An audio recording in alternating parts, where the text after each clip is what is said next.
এই বাপ, তোমরা যারা সিজদা করো না, তোমরা বলো না বাজান, বলো না এই দরদি ভাই চিৎকার করে বললাম, তুমি যদি বলো তোমার পায়ে ধরতে, আমি পায়ে ধরতে রাজি।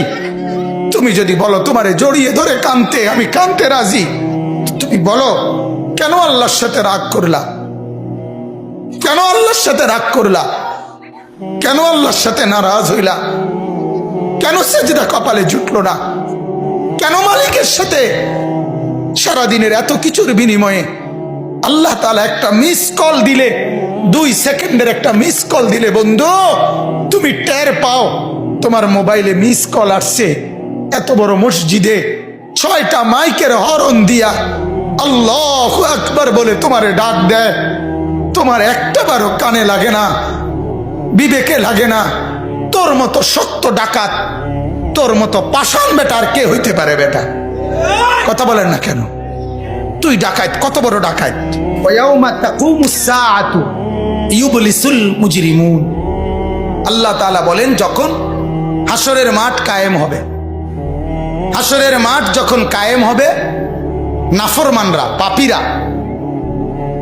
সমস্ত অপরাধীরা হাসরের মাঠের দৃশ্য এক নজর চতুর্দিক দেখার পর, অবস্থাটা উপলব্ধি করার পরই ইউবলিসুল মুজরিমুন, আল্লাহ বলে সব পাপীরা একেবারে ভেবাচেকা, একেবারে এলোমেলো, অস্থির, পেরেশান হয়ে যায়। হায় এখন কি হবে?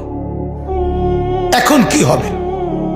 হাসরের ময়দানে দাঁড়িয়ে দেখবে আল্লাহর নবী সাল্লাল্লাহু আলাইহি সাল্লাম বলেন 2টা কদম, শুধুমাত্র 2 পাও রাখা যায় যতটুকু জায়গা। আল্লাহ রাসূল সাল্লাল্লাহু আলাইহি সাল্লাম বলেন একজন মানুষ হাসরের ময়দানে শুধু এতটুকু জায়গায় বরাদ্দ পাবে। 1 সুতা ডানে বামে সামনে পিছনে আগ পিছ করতে পারবে না, 1 সেকেন্ডের জন্য বসতেও পারবে না।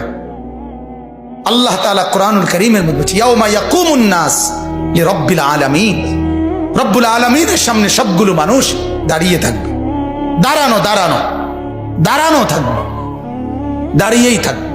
মাথার 1.5 হাত উপরে সূর্য। আল্লাহ বলবে সূর্য তোর সমস্ত তাপ আজ ছেড়ে দে, খুলে দে তোর সব তাপ। পায়ের নিচের জমিন উত্তপ্ত তামার মতো উত্তপ্ত হয়ে যাবে। এরপরে আল্লাহ পাক রব্বুল আলামিন ফেরেশতাদেরকে দিয়ে জাহান্নামকে, কোরআনের স্পষ্ট আয়াত ওয়াজিআ ইয়াউমা ইদিম বিজাহান্নাম, হাসরের ময়দানে এরকম পাশে জাহান্নাম